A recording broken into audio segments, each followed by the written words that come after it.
Hi everybody, welcome back to my channel. It's Andrea and today I have my February update for my Color Me reading project that was created by Red Dirt and Stardust and Samantha Pans. They of course took inspiration for this project from KaliFab and her Monochromatic project pan, where instead of tying the color theme into your makeup, we're now tying it into the books that we want to read instead. So February's color was pink. I managed to read 2 books that I could associate with the color pink, and March's color is blue.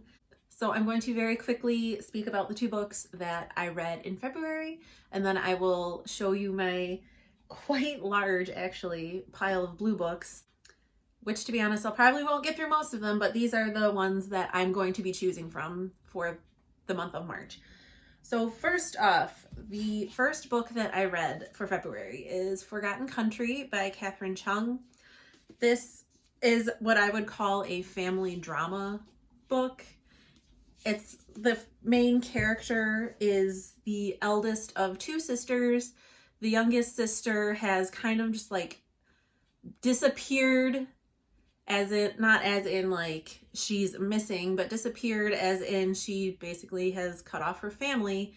And a lot of the book, it's a big focus of the book, but it's all tied up in her father who has been diagnosed with cancer. So they're trying to make him better, and one of his wishes is for her younger sister to come back.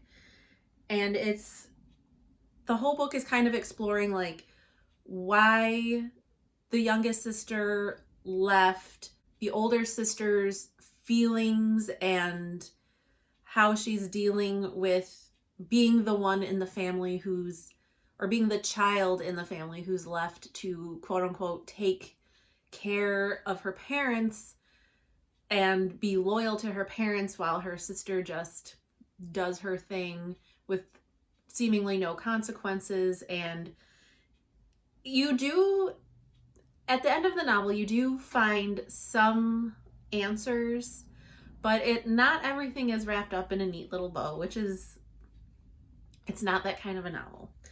But I thoroughly enjoyed it. The other thing I did want to try, now this is written by Katherine Chung, so she's obviously an Asian American writer, and one of the things I do want to try, I know I didn't really do it in my January books, I would like at least one of the books that I read each month to be by a non-white author. I think it's important to like read books written by people with experiences other than your own. And so that's what I'm going to be trying to do as like a little extra thing to go with this project. Okay, the second book I read was actually an ebook that I read through my Kindle app. And one of the big things that I don't like about reading ebooks is I don't have a Kindle, so I have to read it on my phone, and that's kind of annoying, but I managed to do it. Technically, I finished this book at like 1 a.m. on March 1st, but since I was still reading it on February 28th and I finished it before I went to bed, I'm still counting it as I finished it in February. It really doesn't matter no one's gonna come after me and be like, you finished this book in March technically, but it's a February book. So I read Ghostland by Ralston Duncan, I believe. I don't remember his name, but I'll have the screenshot of the book cover up so you'll see it there. It's as the name might imply, it was like a quote unquote horror book. Like I didn't think it was scary, but that's what it was meant to be.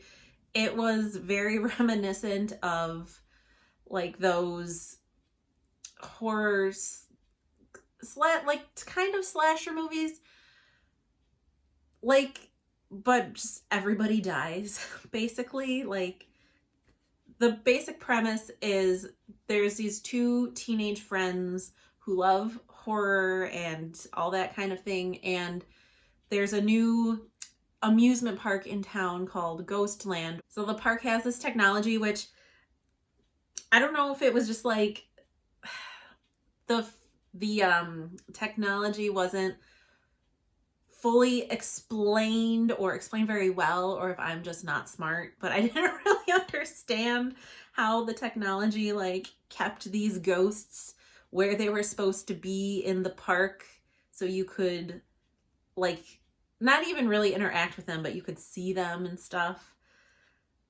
But as you might imagine, because why else would there be a book about it, all hell breaks loose. There's like this evil, in my mind, I kind of pictured him as like a Stephen King like writer. Like that's kind of how I just imagined him based on how they described his work and everything. Like I kind of think that's what the author was going for. Although Stephen King seems much nicer than the author in this book.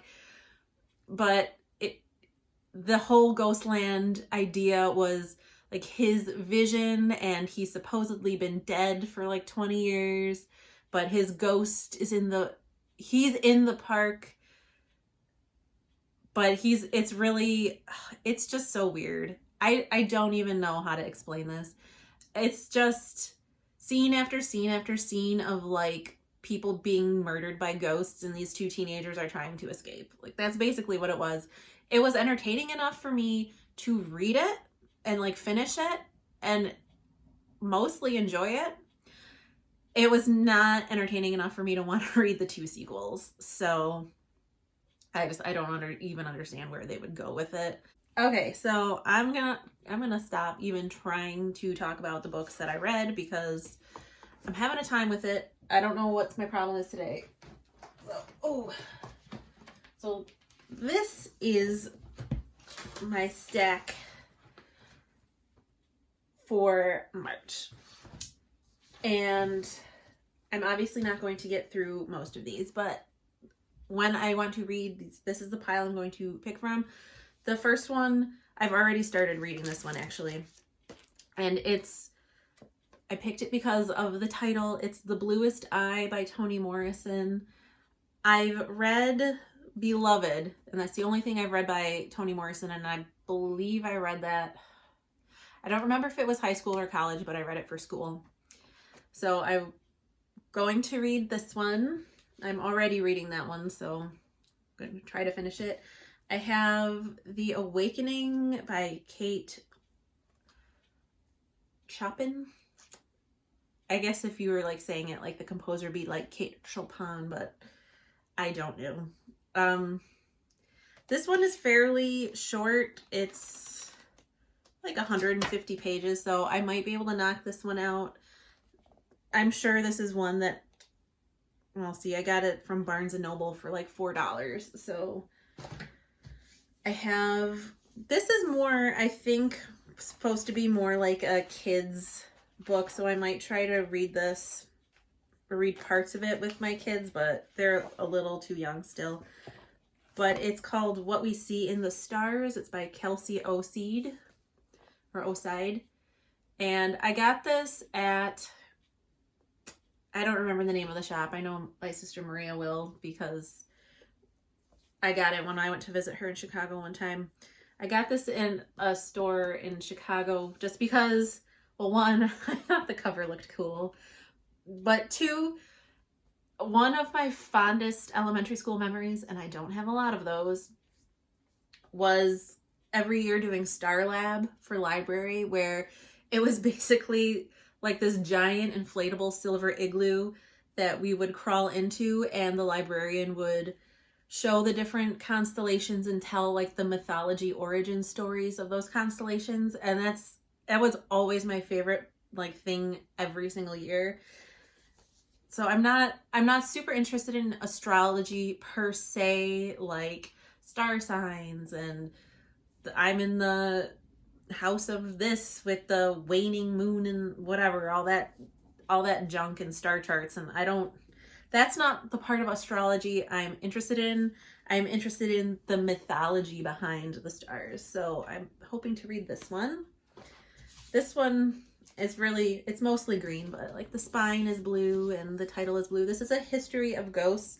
This is actually written by Dan Aykroyd's father. So that should be interesting. I have So You Want to Talk About Race by Ijeoma Oluo. I ordered this way back in June. I finally got it maybe in October, and then I proceeded to never read it. So I want to read that. Don't Let Me Be Lonely by Claudia Rankine. I don't know how to say people's names. This is, I think, more like a book of poetry, which I'm not really super into poetry, but again, this came very highly recommended around, in June, when the whole Black Lives Matter movement was really gaining steam again, and there was a big push to read more works from Black authors, and this was one that came highly recommended, so I ordered that. There's this one called Model Home by Eric Puckner, and the reason that I picked this one, I read the back, and I'm not going to read the summary right now, but I read the back and I immediately thought, like, this sounds like Arrested Development. And I really love Arrested Development, at least the first 3 seasons. So I figured I would put this in my to be read pile and see if I get to it. And then lastly, I have Cold Mountain by Charles Fraser. I've never seen the movie. I've had this book for years and years and years and never read it. So we'll see if I get to it this month. My guess is no, but you never know. So that was my mess of an update. I just never know what to say. Like, I'm not good. You would think I'm an English major. I have a degree in English literature. You would never know it to watch these videos, would you? But anyway, I hope that you are doing well with your reading this year. I've read 4 books so far this year, which is probably around the number of books I read total last year. So I'm doing good. I'm happy with that. And I hope you're all staying safe and sane and healthy, and I'll talk to you in the next one. Bye.